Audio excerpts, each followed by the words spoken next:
Dear student, welcome to technical dope. अभी तक हम लोग 2018 का प्रीवियस ईयर का डिस्कशन कर रहे थे पीजीसीएल पेपर का। तो देखो सर, ये जो है ना 2020 में पेपर हुआ था 17/12/2020 को डिप्लोमा ट्रेनिंग इलेक्ट्रिकल के लिए। और इसमें कुछ ट्रेंड मुझे चेंज नज़र आया 2018 के कंपेयर में। इसमें क्या क्या चेंजिंग हुआ सर कि यहाँ पे हमारे कंट्रोल सिस्टम से जो है ना सवाल दिखे थे। और कंट्रोल सिस्टम को जो सवाल दिखा है ना सर, इसमें हमारा 3 ही टॉपिक मेनली है। एक बेसिक वाला जो कि कंट्रोल सिस्टम होता क्या है, दूसरा हमारा सिग्नल फ्लो ग्राफ का दिखा, तीसरा हमारा स्टेडी स्टेट एरर का दिखा। स्टेडी स्टेट एनालिसिस जो है हमारा, जिसमें ट्रांजिएंट और स्टेडी स्टेट एरर के बारे में पढ़ते हैं हम लोग, वहाँ से दिखा। तो ये तीसरे वाले टॉपिक में एक टेबल में बता दूंगा, उस टेबल से आप लोग सारे सवाल कर लोगे, ठीक है, जो अभी तक पूछे गए हैं। और ये दोनों टॉपिक तो बेहद ही आसान है, बेसिक का 2-2 सवाल कर लोगे तो हो जाएगा। तो ज़्यादा पढ़ने का कोई ज़रूरत नहीं है। बस आप एक और चीज़ कर सकते हो कि मैंने जो है पहले ईएसी एग्ज़ाम के लिए, इंजीनियरिंग सर्विस एग्जामिनेशन के लिए, कंट्रोल सिस्टम का मैंने वहाँ पे वीडियो बनाया है जो कि ईएसी के प्रीवियस ईयर, लेकिन वहाँ पे मैंने कॉन्सेप्ट का भी अच्छा खासा डिस्कशन करा है। तो आप उसको देखोगे तो बहुत बेनिफिटेड होंगे आप लोग। दूसरा ट्रेंड में क्या चेंज देख रहा हूँ यहाँ पे कि हमारा एसी एनालिसिस से ज़्यादा सवाल पूछे गए हैं, यानी कि एज कम्पेयर टू डीसी हमारा एसी से ज़्यादा सवाल पूछा है, वो भी एकदम बेसिक, बहुत ही बेसिक, जो कि एकदम आप आसानी से कर लोगे। तीसरा यहाँ पे क्या देखने को मिला सर, यहाँ पे हमारा जो है ना डिप्लोमा वाले पोर्शन में, जो बीटेक वाले होते हैं उनका डिप्लोमा वाला पोर्शन थोड़ा अच्छा नहीं होता है, तो डिप्लोमा वाला पोर्शन से अच्छा खासा कवरेज है यहाँ पे। जो डिप्लोमा किए हो तो अच्छे खासे कर लेंगे, यानी कि हमारा अर्थिंग के बारे में, वेल्डिंग के बारे में, ग्राउंडिंग के बारे में, हमारा जो है पावर सर्किट में, सब सर्किट में कितना हमारा मतलब रेटिंग होता है, कितना पॉइंट्स होता है, ये सब, इन सब चीज़ों के बारे में, ग्राउंडिंग, अर्थिंग, मतलब एक बेसिक वाला एकदम जो है डिप्लोमा का पेपर में। तो ये 3 चीज़ें जो है ना यहाँ पे देखने को मिला। अच्छा खासा सवाल जो है ना ये वाले पोर्शन से भी है, कंट्रोल सिस्टम से 5 सवाल है। तो ये सब मैटर करते हैं, ये छोटे छोटे जो है ना टॉपिक बहुत मैटर करते हैं, ठीक है। तो चलिए हम लोग शुरू करते हैं पहले। तो देखिए सर, यहाँ पे पहला सवाल है कि phasor is a complex number that represents. तो फेजर जो है हमेशा हमारा क्या से रिप्रेजेंट करेगा, एम्पलीट्यूड एंड फेज को हमेशा क्या करेगा, रिप्रेजेंट करेगा, ठीक है। चलिए दूसरा सवाल क्या पूछा है। देखिए ये सवाल हमारा जो है ना पिछले वीडियो में हम लोगों ने डिस्कशन करा था 2018 वाले में। तो वहाँ पे सिर्फ फाई का वैल्यू पूछा हुआ था, फाई, जिसको हम लोग फेज डिफरेंस भी बोलते हैं। और यहाँ पे देखो क्या पूछा है, in a circuit voltage and current are given by V I, calculate the power consume. तो यहाँ पे हमारा पावर कंज्यूम पूछ रहा है। तो पावर का जो फॉर्मूला हो गया, एक्टिव पावर का फॉर्मूला पूछ रहा है यहाँ पे, V R M S I R M S cos phi, ठीक है सर। अब कैसे लिखेंगे वी आर एम एस, देखो सर वी इक्वल टू, अगर हमारा V M sine omega T plus phi दिया रहे तो हम लोग क्या समझते हैं सर, यहाँ पे हम लोग जो है ना ये बोलते हैं कि हमारा जो वी है ये इंस्टेंटेनियस वैल्यू है, ठीक है, वी ऑफ टी कर लो यहाँ पे। और जो है वी एम हमारा क्या है सर, वी एम को हम लोग बोलते हैं मैक्सिमम वैल्यू, या फिर इसी को हम लोग बोलते हैं पिक वैल्यू, ठीक है, इसी को बोलते हैं पिक वैल्यू। और जो है हमारा ओमेगा क्या है सर, एंगुलर फ्रिक्वेंसी है, एंगुलर फ्रिक्वेंसी है ओमेगा। और फाई हमारा क्या है, फेज डिफरेंस है, ठीक है। तो इतने सारी चीज़ों को मिनिमम आपको ध्यान में रखना है। अब जो सर बात निकल के आती है कि हम लोग सर फाइंड आउट कैसे करेंगे। तो पावर क्या होता है, V R M S I R M S cos phi, यानी कि angle between voltage and current, ठीक है सर। यहाँ पे मेरे को ऐसे फाइंड आउट करना है। अब देखो यहाँ पे वी का क्या वैल्यू दिया हुआ है, वी हमारा दिया हुआ है 10 sine omega T plus 30 degree. तो यहाँ से वी आर एम एस क्या निकल जाएगा sir, V R M S होता है साइनसोइडल वेव के लिए वी एम बाई रूट 2। मैंने एक टेबल बताया था, फिर मैं बता दूंगा, उसको बस याद रखोगे तो सारे हो जाएंगे।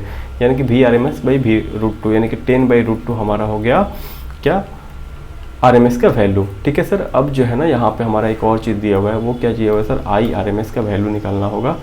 आई क्या दिया हुआ है sir, 10 sine omega T minus 30 degree. तो यहाँ से आई आर एम एस का वैल्यू क्या हो जाएगा sir, maximum value by root 2, हमेशा वही होता है मैक्सिमम वैल्यू बाई रूट 2, यानी कि वो हमारा वोल्टेज का वैल्यू हो या करंट का वैल्यू हो, ठीक है, क्लियर है। अब जो है ना बात आती है एंगल का। तो यहाँ पे हमारा जो है वोल्टेज कितना एंगल बना रहा है सर, इसको हम लोग लिख सकते हैं 10 बाई रूट 2 फेजर फॉर्म में, ये 30 डिग्री बना रहा है। यहाँ पे प्लस है, यानी कि पॉजिटिव, हम लोग क्या प्लस मतलब हम लोग लेडी लेंगे कंसेप्ट बाद में देखेंगे, फिलहाल 30 डिग्री हो रहा है। यहाँ पे करंट कितना बना रहा है, 10 बाई रूट 2 माइनस 30 डिग्री बना रहा है, ठीक है सर। अब जो है ना इसको रिप्रेजेंट कैसे करेंगे, मान लो ये हमारा डिफरेंस है जो कि 0 डिग्री को रिप्रेजेंट करता है। तो यहाँ पे हम लोग देखो, यहाँ पे हमारा वोल्टेज कितना प्लस 30 डिग्री है। तो प्लस 30 डिग्री को हम लोग किधर दिखाते हैं, एंटी क्लॉकवाइज, यानी कि लीडिंग का कॉन्सेप्ट है ये। तो हम लोग किधर जाएंगे सर, एंटी क्लॉकवाइज जाएंगे। ये हमारा कितना है, प्लस 30 डिग्री है। प्लस 30 डिग्री पे हमारा क्या दिखेगा, यहाँ पे हमारा मिलेगा वी ठीक है। और हमारा जो है ना -30 पे क्या मिलेगा, -30 पे आई, ठीक है, ये हमारा आई मिल गया। फिलहाल जो है ना वी और आई के बीच का डिफरेंस कितना हो गया सर, वी और आई के बीच का डिफरेंस हमारा हो गया 60 डिग्री, ठीक है। तो मेरे को जो है ना दोनों के बीच का डिफरेंस यानी कि फाई हमारा मिल गया 60 degree. V R M S क्या मिल गया sir, V R M S मिला 10/√2, आई आर एम एस मिला 10/√2 कॉस 60 डिग्री, यानी कि हमारा क्या हो जाएगा 25 वाट। ये पूरा हमारा हो गया क्या चीज़, पावर का, ठीक है। चलिए अब आते हैं दूसरे सवाल पे। इसमें क्या बोला कि if V T equal to 12 cos 50t plus है यहाँ पे 10 degree is the expression of sinusoidal voltage, find the maximum amplitude. तो अभी तो ही तो मैंने आपको बताया कि V T equal to V M cos रहे या साइन रहे, आपको कोई भी कन्फ्यूजन की बातें नहीं होंगी। तो इसमें आप लोग क्या रिप्रेजेंट कर सकते हो सर, कि इसमें हम लोग बोल सकते हैं कि हमारा जो है ना वी एम का वैल्यू क्या दिया हुआ है 12, ओमेगा का वैल्यू क्या दिया हुआ है 50 और फाई का वैल्यू क्या दिया हुआ है 10 डिग्री। तो यहाँ से आप लोग क्या बता सकते हो सर, अगर आप लोग को कोसाइन में ही पूछे या साइनसॉइडल में ही पूछे तो ठीक है, आपको जो है ना चेंज करने की कोई जरूरत नहीं। मैक्सिमम वैल्यू तो हमारा चेंज नहीं होगा, तो मैक्सिमम वैल्यू तो हमारा सेम ही रहेगा। एंगल का बाद में देख लेंगे। तो यहाँ पे हमारा मैक्सिमम वैल्यू जो है ना वी एम होगा, जो कि कितना है 12 है, तो हमारा क्या हो जाएगा ऑप्शन 12 हो जाएगा, ठीक है।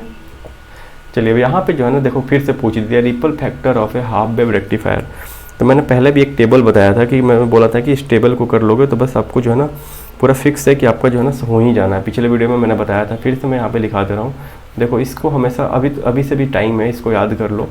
तो 2-3 देखो इसमें जो है ना 3 सवाल पूछा गया इसके ऊपर, 3 सवाल इसके ऊपर पूछा गया है कि हमारा जो फॉर्म फैक्टर, रिपल फैक्टर, और देखो कहीं कहीं पे लिखा रहता है ना क्रेस्ट फैक्टर, तो उसको भी घबराना नहीं, वो पिक फैक्टर कहीं हमारा वैल्यू होता है सर। उसमें भी आपको कोई कन्फ्यूजन की बातें नहीं होनी चाहिए कि हमारा क्या दिया हुआ है और क्या मेरे से पूछा जा रहा है। तो इसीलिए अब जो है ना आप कभी भी घबराने का कोई ज़रूरत आपको नहीं है, ठीक है सर।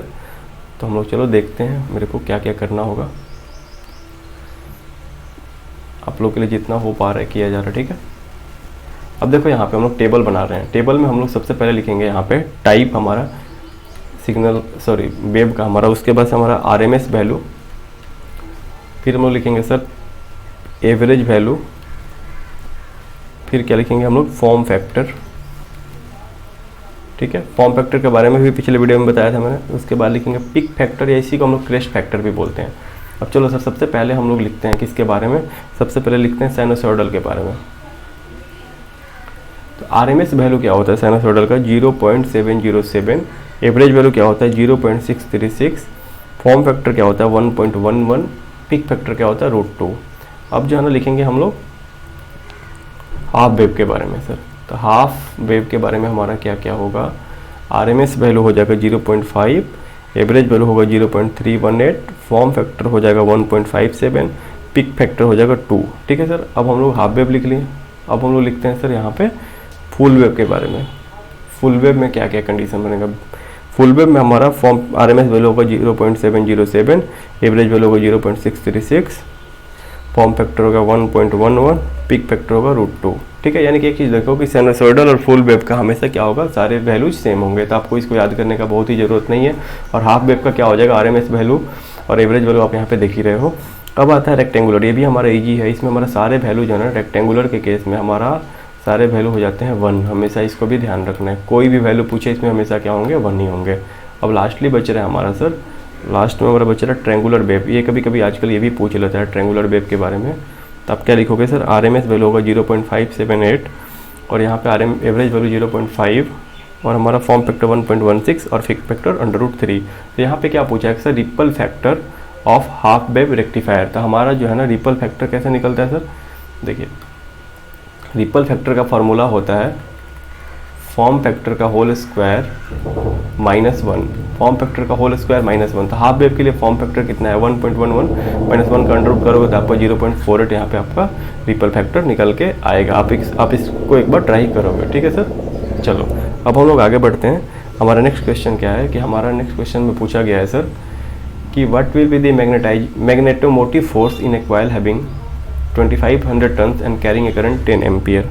अब जो है ना कि यहाँ पे हमारा मैग्नेटोमोटिव फोर्स का मतलब होता है एमएमएफ, यानी कि जैसे ईएमएफ होता है हमारा इलेक्ट्रोस्टैटिक में, वैसे ही हमारा मैग्नेटिक सर्किट में होता है एमएमएफ, यानी कि ये भी क्या करता है सर्किट को ड्राइव करने में काम आता है। तो यहाँ पर हमारा एमएमएफ जो होता है ना सर, वो किसके किसके ऊपर डिपेंड करता है, वो हमारा होता है N × I, number of turns × I। यानी कि इसका हमारा नंबर ऑफ टर्न्स कितना दिया हुआ है 250 और हमारा करंट कितना दिया हुआ है 10, तो 2500 हमारा आ जाएगा। लेकिन यूनिट क्या होगा सर, नंबर ऑफ टर्न का होता है क्या सर, होता है नंबर ऑफ टर्न का होता है टी, और हमारा आई का क्या होता है एम्पियर, यानी कि 80 हमारा हो जाएगा एमएमएफ का यूनिट। ठीक है, एम्पियर टर्न्स। यहाँ तक कोई दिक्कत नहीं होगा सर, यहाँ तक कोई दिक्कत होने की बातें नहीं है। क्लियर है यहाँ तक, तो यानी कि 2500 हमारा निकल के आ गया।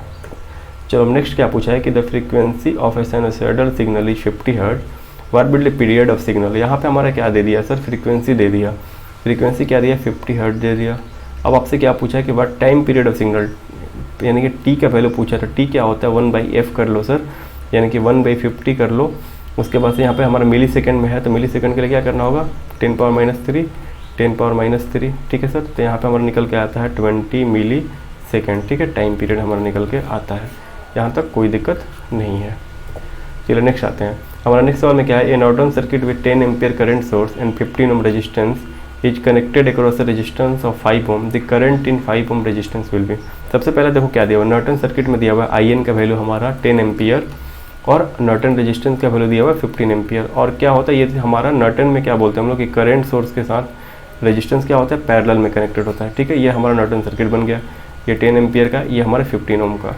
अब क्या बोला है कि ये हमारा कनेक्टेड है किसके साथ 5 ओम रेजिस्टेंस का। तो मान लो हमारा एक 5 ओम का रजिस्टर है, इसके साथ एक कनेक्टेड हो गया। ठीक है, अब कनेक्शन करने के बाद से क्या बोल रहे हैं सर कि हमारा 15 और 5 दोनों क्या होगा पैरेलली कनेक्टेड है, और 10 ओम हमारा सोर्स क्या है पैरेलल कनेक्टेड। अब करंट किसके क्रॉस पूछा है सर, करंट हमारा पूछा ये I5 के क्रॉस। ठीक है, तो इसको ले लो I1, इसको ले लो I2। यहाँ से करंट डिवीजन से हमारा I5 नहीं निकाल लोगे सर, हमारा करंट डिवीजन से I5 क्या होगा, यानी कि 5 ओम के क्रॉस करंट क्या होगा सर, टोटल करंट 10 है और हमारा 5 के पैरेलल में कौन सा ब्रांच कनेक्टेड है 15 ओम का, तो 15 कर लो डिवाइड बाई टोटल रेजिस्टेंस 15 + 5। ये हमारा करंट डिवीजन तो आपको पता ही होगा सर, मैंने बेसिक इलेक्ट्रिकल वाले में कवर भी कराया है, तो आप लोग एक बार उसको देख सकते हो। तो यहाँ से हमारा क्या हो जाएगा 7.5 एम्पियर निकल के आ गया। ऑप्शन थर्ड हमारा करेक्ट है। ठीक है सर, देखो कितना बेसिक है, थोड़ा सा कॉन्सेप्ट थोड़ा सा दिमाग का यूज करोगे इजीली सॉल्व कर पाओगे। नेक्स्ट क्या पूछा है कि what will be the current in 80 ohm resistor if the connected to a supply of 220 volt. तो यहाँ पे सिंपली I = 220/80 कर दो, तो यहाँ से क्या आ जाएगा 2.75 एम्पियर हमारा निकल के आ जाएगा। इसको तो कर ही लोगे आप लोग, आसान है। चलो सर, अब नेक्स्ट हम लोग आते हैं सवाल के ऊपर। ये थोड़ा इंपॉर्टेंट है, इस टाइप के भी सवाल जो पूछे जाते हैं। तो 2 coil having self inductance of 10 henry and 15 henry are connected in series. ठीक है, सीरीज एडिंग कनेक्शन हमेशा याद रखोगे, यानी कि यहाँ पे क्या लिखा हुआ है कि सीरीज में है, लेकिन क्या कर रहा है एडिंग कनेक्शन का मतलब क्या होता है म्यूचुअल फ्लक्स जो है ना ऐड हो रहा है सर, वो डॉट कन्वेंशन हम लोग निकालते हैं। तो यहाँ पे आपको दे ही दिया है, इसमें फार्मूला बस पुट करना होता है। मैं फार्मूला लिखा रहता हूँ 3-4, उसको याद रखोगे और कर लोगे आप लोग। यहाँ पे क्या पूछा है कि find total inductance of the series connection if the mutual inductance between the coil is 2.5 Henry. यानी कि यहाँ पे क्या पूछा है कि टोटल इंडक्टेंस निकालना है सीरीज एडिंग कनेक्शन का। तो देखो सर, हमारा जो है ना, मैं यहाँ पे फार्मूला लिख देता हूँ सर, 1 मिनट, आप तुरंत ही फाइंड आउट कर लोगे। सीरीज एडिंग कनेक्शन का हमारा फार्मूला क्या होता है, सीरीज एडिंग कनेक्शन का हमारा फार्मूला होता है, मान लो हमारा 2 इंडक्टर है, ठीक है, L1 और L2। क्लियर यहाँ तक।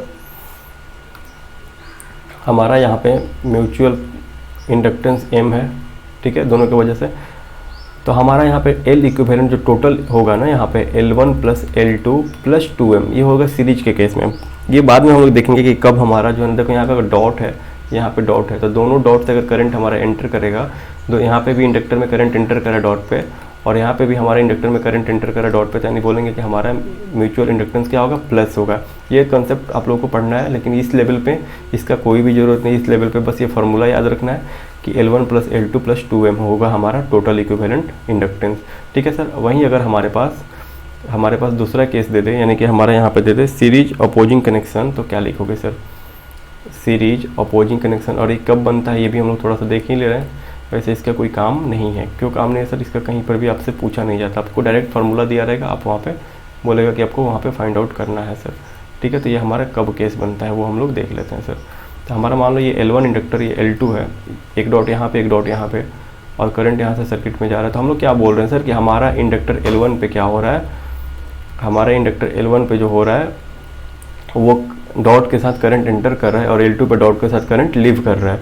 इसीलिए हम लोग बोलते हैं कि यहाँ पे म्यूचुअल इंडक्टेंस क्या होगा, नेगेटिव होता है। यहाँ पे हमारा L इक्विवेलेंट क्या मिलता है सर, L1 + L2 - 2M। देखो इसमें पैरेलल का भी केस बनता है, तो पैरेलल वाला आपसे नहीं पूछा जाएगा, बस ये ही दो आपको याद रख के जाना है, मिनिमम ये दो को याद रख के आपको जाना है। इसमें केस और भी बनता है, ट्रांसफॉर्मर सर्किट लेके भी बनता है, लेकिन वो सब चीज़ आपके काम का नहीं है।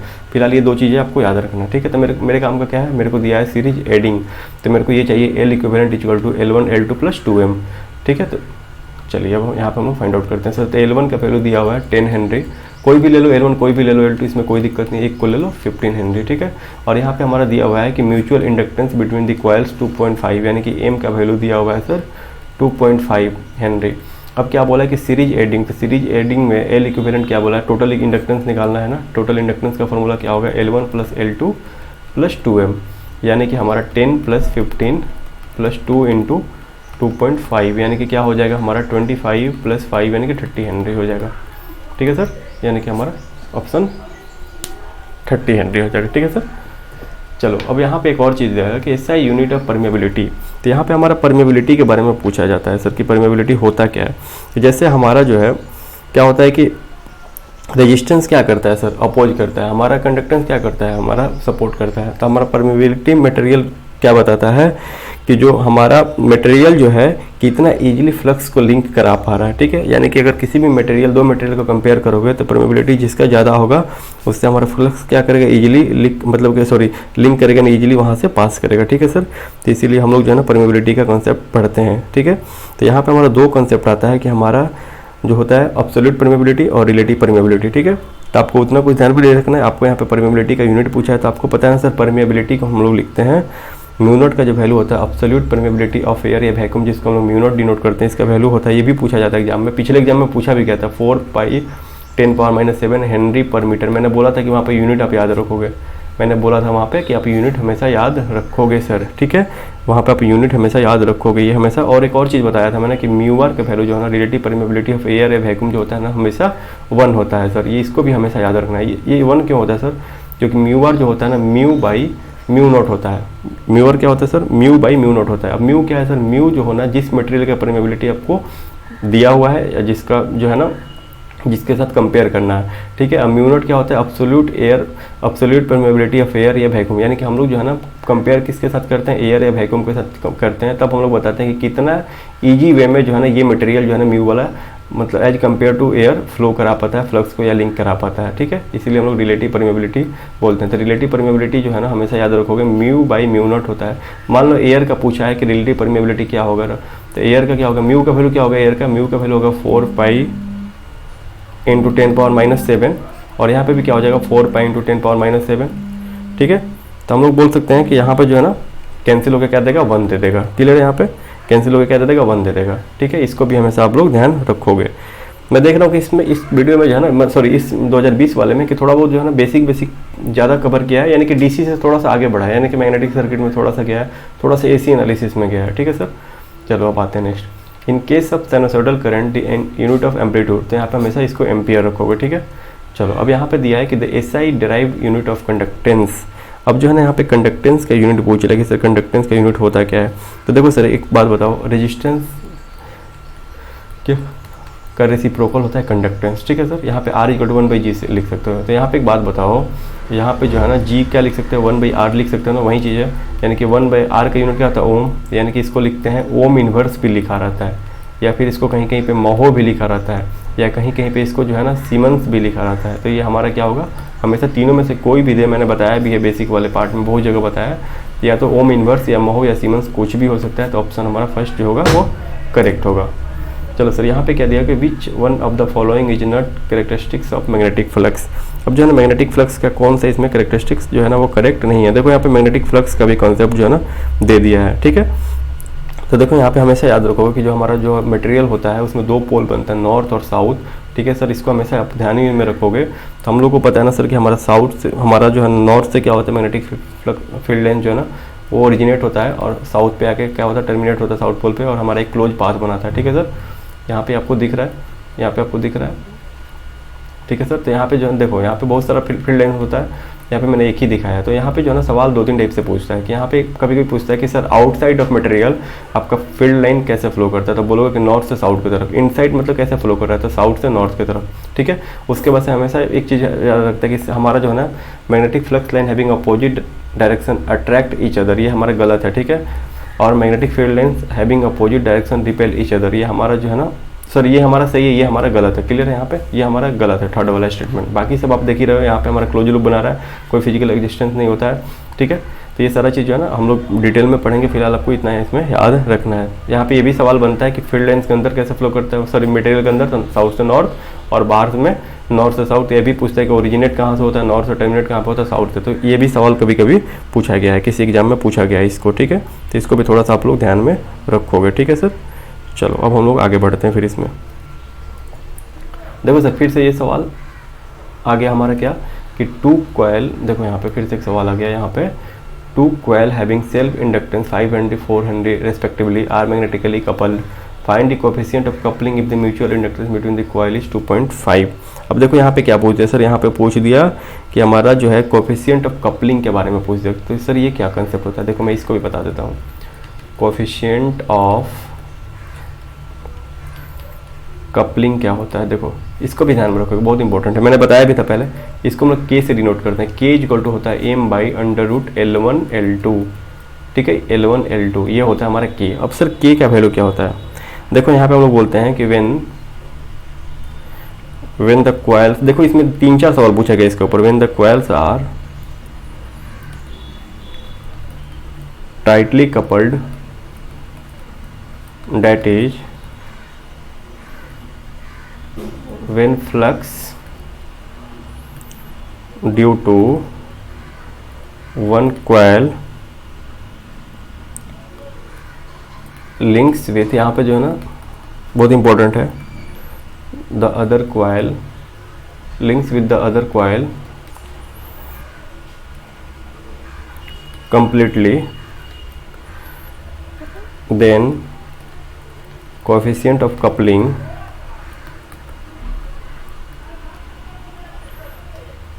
इज यूनिटी, यानी कि के का वैल्यू यूनिटी हो जाता है। कहने का मतलब क्या है, मान लो यहाँ पे दो क्वाइल है, ठीक है, यहाँ पे हमारा दो क्वाइल है, दोनों क्वाइल में क्या होता है, अगर एक का मैग्नेटिक फील्ड जो है ना अगर दूसरे में पूरा लिंक कर जाता है तो हम लोग क्या बोलते हैं कि हमारा जो है ना कोएफिशिएंट ऑफ कपलिंग क्या हो रहा है, 1 हो रहा है, ठीक है। अगर वो कम लिंक करेगा तो के क्या बताता है सर कि हमारा जो है ना कितना फ्लक्स जो है ना लिंक कर रहा है पहले वाले का दूसरा में, बस यही चीज़ बताता है। अगर मान लो अगर आपका जो है ना व्हेन फ्लक्स हमारा नहीं लिंक करे, डज नॉट लिंक सेकेंड वाला में, तो क्या बोलोगे यहाँ पे के का वैल्यू यहाँ पे हो जाएगा 0, ठीक है सर। के का वैल्यू 1 क्या होगा, जब पहले का फील्ड लाइन जो होगा, पहले का जो फील्ड लाइन होगा वो एंटायर मतलब क्या करेगा, पूरे सेकंड वाले में को लिंक कर देगा, तब बोलोगे कि के का वैल्यू हो जाएगा 1। जब थोड़ा भी लिंक करेगा नहीं करेगा तो उसको क्या बोलोगे कि हमारा होगा सर वहाँ पे 0, ठीक है सर, तो वहाँ पे होगा 0। यहाँ पे देखो अब हमारा क्या फार्मूला, L1 दिया, L1 मान लो 5 हेनरी को, L2 मान लो 4 हेनरी को, कुछ भी मान सकते हो।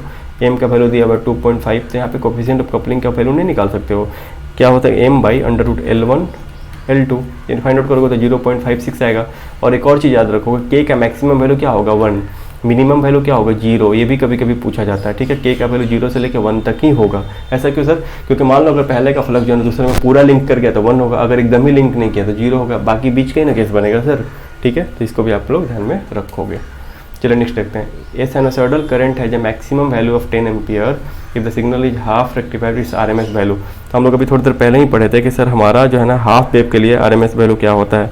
तो हाफ वेव के लिए RMS वैल्यू क्या होता है अभी हम लोग थोड़ी देर पहले देखे थे, आप लोग टेबल एक बार चेक कर लो, वहाँ पे आपको मिल जाएगा। तो यहाँ पे हमारा हाफ वेव के लिए RMS वैल्यू क्या है, 0.5 है, हमेशा इसको ध्यान में रखोगे।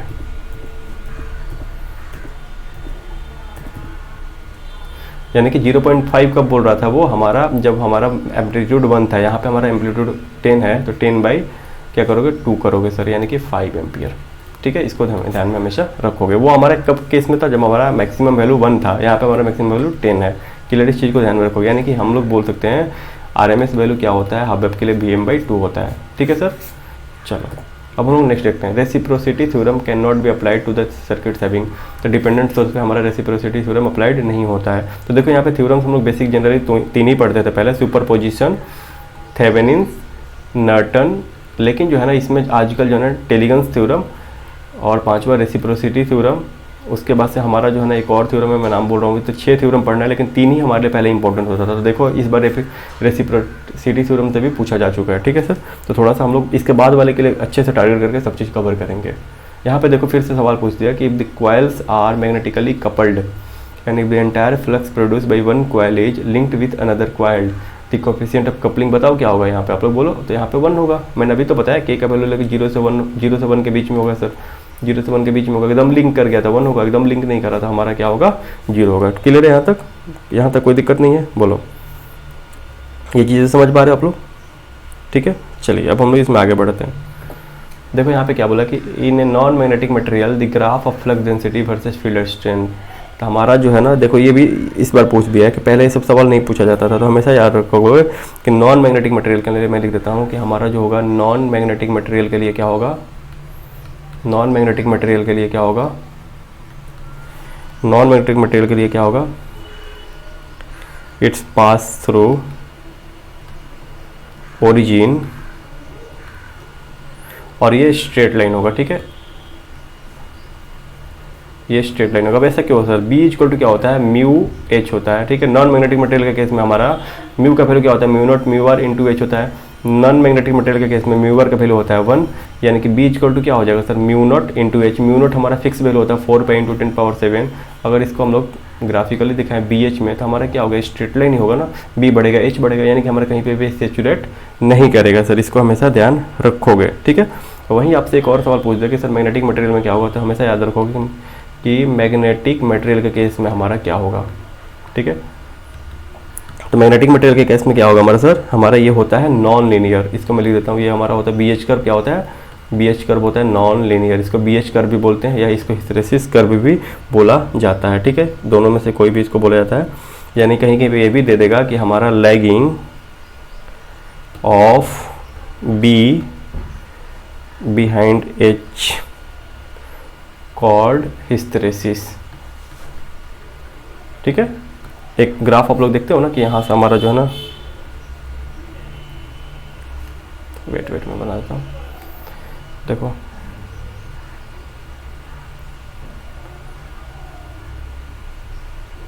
इस टाइप से आता है ना, ये सब चीज़ वहीं से निकल के आता है। ये सब चीज़ डिटेल में हम लोग पढ़ा जाएगा, इसमें कुछ करने का नहीं है, ठीक है। यानी कि हम लोग ये भी बोल सकते हैं कि नॉन मैग्नेटिक मटेरियल जो क्या होगा हमारा कभी सैचुरेट नहीं करेगा। नॉन मैग्नेटिक मटेरियल क्या होगा, कभी सैचुरेट नहीं करेगा, नॉट सैचुरेट, कभी सैचुरेट नहीं करेगा ये, ठीक है। यानी कि हमारा बी और एच साथ साथ बढ़ेगा, लेकिन मैग्नेटिक मटेरियल क्या होगा हमारा नॉन लीनियर होगा, क्योंकि एक टाइम आएगा जब बी एच कर्व में क्या होगा हमारा जो है ना, ये जा करके एक टाइम के बाद ये सैचुरेट कर जाएगा, ये सैचुरेट कर जाएगा, ठीक है। इस पॉइंट पे ये सैचुरेट कर जाएगा, ठीक है। यानी कि एच बढ़ाने से बी नहीं बढ़ेगा, ठीक है सर, क्लियर है यहाँ तक।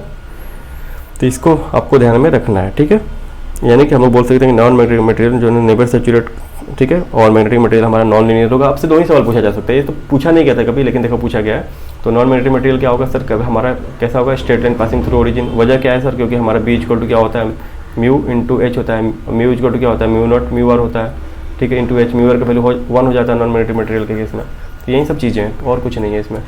देखो यहाँ पे फिर से पूछ दिया कि weber is the unit of, तो हमको याद है ना सर कि weber is the unit of flux होता है हमेशा, ये हमारा फ्लक्स का यूनिट होता है, ये इसको हमेशा याद रखोगे। एक और यूनिट आपको याद रखना है सर, रिलक्टेंस का यूनिट कहीं कहीं पूछ देता है। तो रिलक्टेंस जो होता है ना सर हमारा, इसको हमेशा याद रखोगे, इसका यूनिट होता है, हमेशा याद रखोगे एम्पियर टन पर वेबर, ठीक है।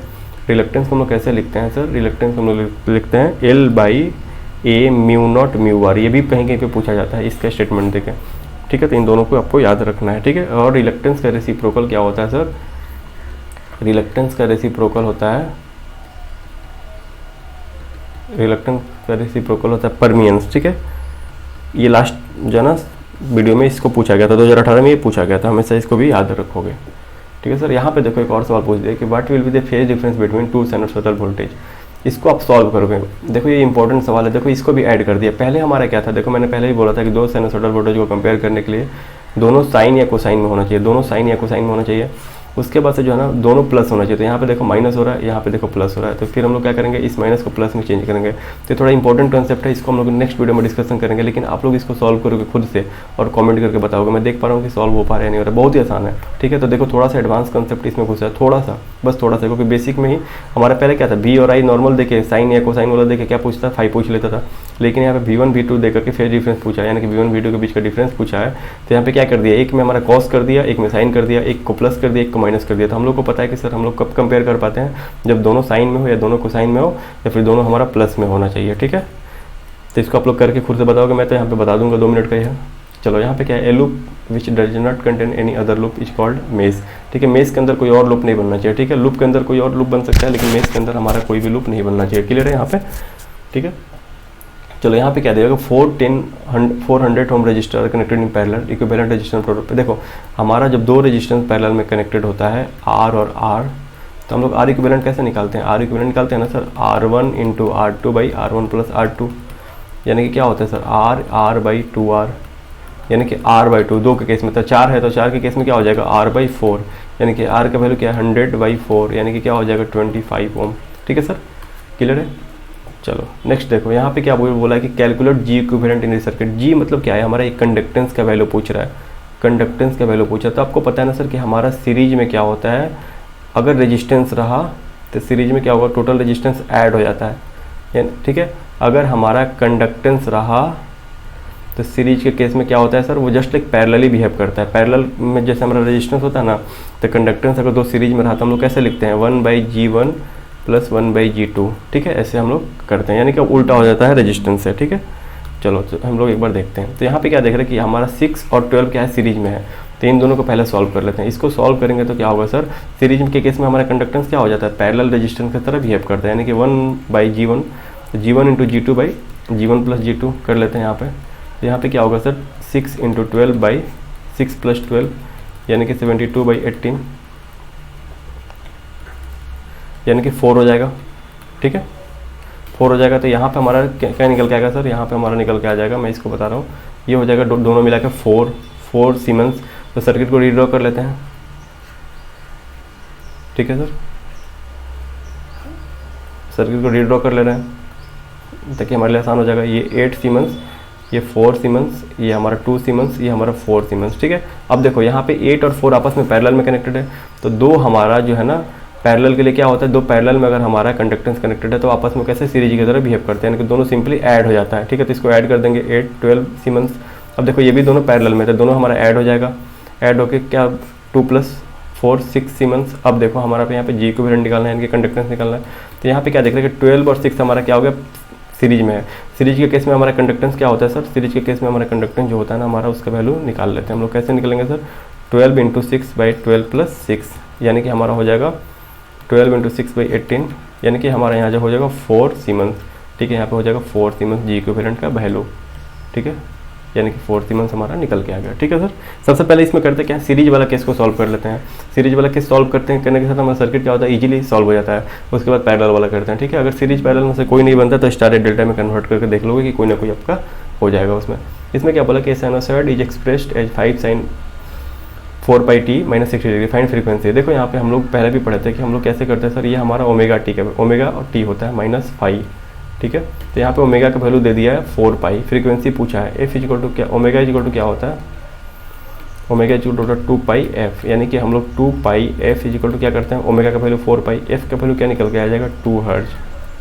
ठीक है, चलिए यहाँ पे क्या पूछा कि what will be the period of sinusoid. तो यहाँ पे हमारा Vt इक्वल टू क्या दिया हुआ है, Vm cos omega T plus phi. तो ओमेगा का वैल्यू क्या निकल के आ रहा है 50। तो ओमेगा इक्वल टू क्या होता है 2πf। तो 2πf इक्वल टू 50। तो f का वैल्यू क्या निकल के आएगा 50/2π।